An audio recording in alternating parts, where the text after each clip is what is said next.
Hello everyone and welcome to Grand Prix Charlotte. Gold Rush! That's right, this is the home of the Gold Rush, and we're here with a special segment of Above the Curve to break down Gatecrash Limited, Sealed, and Draft. I'm Glenn Jones, Brad Nelson, and this is Jerry Thompson. Gold Rush! Okay, so there are two formats, obviously, at the Grand Prix. The first one, day one, is going to be Sealed. So what are your general impressions on the Sealed format so far? We've had some time with it on Moto, but not really any big events in real life.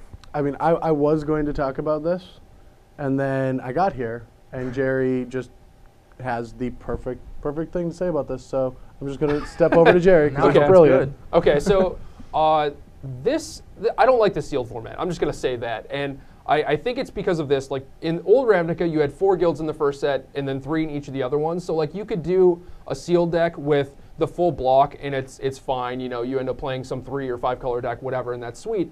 But we don't have the full block yet. We're doing 5 guilds, which is 1 more, which makes a big difference. Like, there's basically 10 colors. You know, there's like the gold cards for like Simic, and then like white cards, blue cards, whatever. So you end up getting like very short on playables for just a 2-color combination, and then it ends up being pretty bad because you have to like not just splash a 3rd color, but basically play 3 solid colors. So I don't really like 5 guilds. I think it's too many, and it makes Sealed like pretty bad. But I've definitely seen some decks that are just like good Boros decks or good Gruul decks, but for the most part, it just seems like your decks end up like this mishmash of like Dimir Simic, where you also have some Extort like coming off from Orzhov, so like your decks end up like not very synergetic, and the cards that would normally be good, like Zemek Guildmage, for example, is just like a hard to cast 2-mana 2/2 because you don't have enough things with Evolve or whatever. So like, I don't know, it seems weird. It's tough to build a Sealed deck in this format. Like, in an ideal world, I would like to just open like a reasonable Boros deck or a reasonable Simic deck, and maybe that's one of the skill testers that they're trying to implement with this format. I don't know, but it does seem pretty tough to me, and like, I'll just be happy if I make day 2 of GP Charlotte and I can draft while still having a reasonable record. Okay, reasonable goal. So let's just go with each of you. Brad, what's your favorite guild, do you think, to try and aim for in Sealed? Like, what kind of a pool are you hoping to open? I'm hoping to open a Naya pool. I mean, that, like Jerry says, it's very difficult to just go 2 colors, and I like the combination of both of them because they're aggressive, and Gruul has Blood Rush, which could be creatures to help out your battalion, and your battalion gets the bonus from the Blood Rush. Also, the removal's pretty decent in that color combination, so I really like that. I haven't played that many Sealed so far, but I've had the most success with that combination. Okay. Jerry, how about you? I just want any reasonable 2-color deck, please. Yeah. That's all I want. Like Brad said, I think Naya and the Naya combination, like those guilds work well together. Like I was talking about earlier, like Dimir Simic is just like this mishmash. your cards don't work well together. So anything that just like wants to be attacking, Gruul or Boros, I would be very, very happy with. If I have to splash like 4 or 5 green cards or whatever, I'm still fine with that as long as it's reasonable. Okay, do your preferences change in draft? Is there like a specific guild you really like in draft, or any strategy? Not really. Like I think I can win with any guild. I think I know how to draft all of them. I think overall Simic put up the best numbers in our drafts when we were testing for the PT, but I mean, that could just be skewed somehow. You know, we didn't do all that many, but like Boros is good, Gruul is good, Orzhov I'm fine with. Dimir is like the wild card where there are a lot of different ways you can take that guild. Like you can either be a mill deck or like a very aggressive deck. You can have some Extort stuff in there, and your deck is not going to look the same no matter how many times you draft it, I don't think. So I think I would prefer to be Simic. At the Pro Tour, I ended up Boros twice, which obviously worked out. I ended up 5-1, but in a lot of our practice drafts, I was like first picking Sky Knight Legionnaire and then just getting cut out of it because basically everyone wants to be Boros. Like, yeah. So, I don't know. It's tough. I like the strategy of just going into whatever's open. Yeah, that's exactly how I want to draft. I think because of the requirements of so many guilds, it's very easy to find the color combination that you're supposed to be in after a couple picks. So that's all I want to do. I just want to take the best card. I don't care how greedy they are, like a straight Orzhov card. I can never play it in anything else. And then if I find something like 1,000 Lashes, then I'm just like locked in. Sure. But I'm waiting until pick 5, because I feel like after that you're just going to have very good packs in your guilds if you're in the right one. Yeah, Okay. I agree with that completely. Well, hopefully you guys navigate day 1 of Grand Prix Charlotte successfully.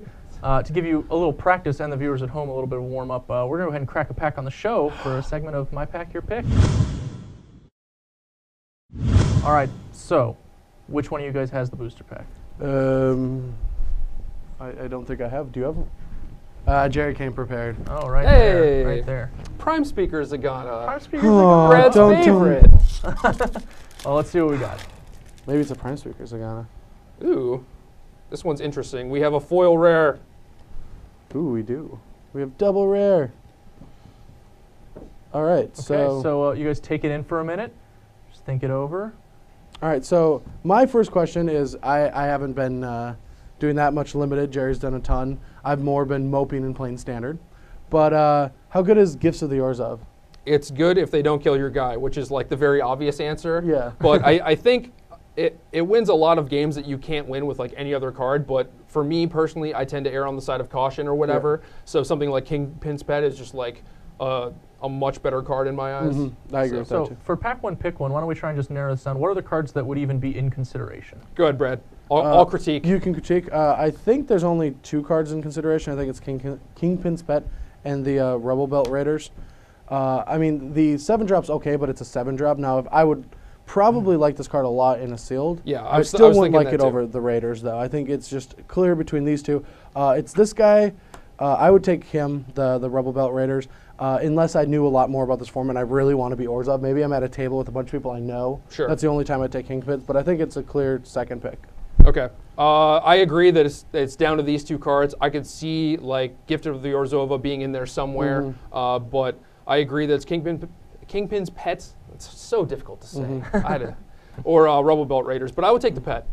You take the Pet? Yeah. Well, the reason that I really like the Raiders is not only do I think it's a more powerful card, but there's nothing Gruul in this pack, like at all. People are just taking white and black cards the whole time. Yeah, I'm not too worried about that though, because I think a lot of people are generally just gonna like take their Rebel Belt Raiders and then stick with it. Like not too many people are willing to give up like their first or second picks. Sure. Yeah. So I don't mind like shipping a gift. Like they can put that in their Dimir deck or whatever. There's really not that much Orzhov in here either, so I don't know if that justification really works. I guess I am very biased because of Gruul. Yeah, Gruul Smash, I understand. Yeah. But no, well, Rebel Belt Raiders is definitely very good. But Yeah. if you don't end up Gruul, if you're in Simic or something like that, then it's a little harder It's to cast. a very tough card to Yeah. cast outside of Gruul. So we seem to have clearly identified like the 2 best cards of this pack. So you mentioned earlier that you generally just try and pick the best card until you get some kind of a signal. Yeah. So let's say that those 2 cards have already been picked and you're seeing this pack as 3rd pick in pack 1. Okay. What are you looking at now? Well, right now the pack's pretty dry. We have like Sage's Road Denizen, which is very good in the Dimir Mill deck, and that's something that might be really underdrafted. Like I know Conley Woods, when testing for the PT, was just like, if Paranoid Delusions wheels, like I'm in there. And he was doing really well in the drafts with the Mill deck. So Sage Road Denizen is definitely very good. Active Treason is pretty good in Boros and Gruul. Luminate Primordial is fine if you're drafting like a control Orzhov deck, but you really want to be aggressive with Orzhov, I think, which is kind of against the general consensus. Sure. But I think Gifted Orzhova is something that people look at and they realize that like the card's very good. So like maybe getting this 3rd pick is kind of a signal, but you don't know what kind of a signal it is because they very easily could have taken something like Kingpin's Pet over it. So I don't know. Like this pack it's kind of loose. It might depend on what my first picks were. Sure. Well, how good is Thrall Parasite? I mean, I know you want cheap Extort. It's good. It is good. But it's like, do you think that Thrall Parasite is more or less of a signal than Gift?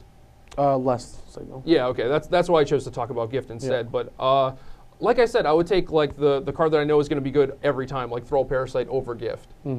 But I would look at Gift more as a signal and we just than the other one. We don't touch the Primordial. I don't want any 7-drops in this format. It's too fast. If everyone's doing what I think they should be doing, they should just be drafting like very tight, like curve out, tap out, like beat the crap out of you decks, and then like this thing is great if you get to stabilize, but like or if you just find yourself in a match against 2 people instead of 1, when yeah, you really need to kill things. I mean, if I want to pick up 6 match points real quick, I'll play this thing and be like, kill that guy, or like if I'm sitting next to you, I'll kill that guy for you, Brad. What's up? Yes, I got your back, man. If I'm feeling frisky, I might kill your own guy. But that'd be might mean. suck, yeah. Well, in our drafts around town, I know I have actually felt very similarly that like the 7-drops just aren't that impressive. But then again, I have found myself losing to Luminate Primordial. Oh yeah, I mean sometimes like you flood out or they just stabilize behind a bunch of 1/4s or whatever, and you can't really do anything, and then it's like, oh god. The Angel Guardian thing might slow the game down a little bit. Yeah, Platinum Angel, as some people pretty were much, calling yeah. it. All right, well, thanks for that sneak peek into what's coming this weekend with Grand Prix Charlotte, guys. Well, by now, you'll already know whether these guys' limited knowledge has paid off in Grand Prix Charlotte, as it's already underway. So, to all the competitors, good luck, and to all the spectators, enjoy the show. I'm Glenn Jones. This has been Brad and Jerry on Above the Curve. Bye.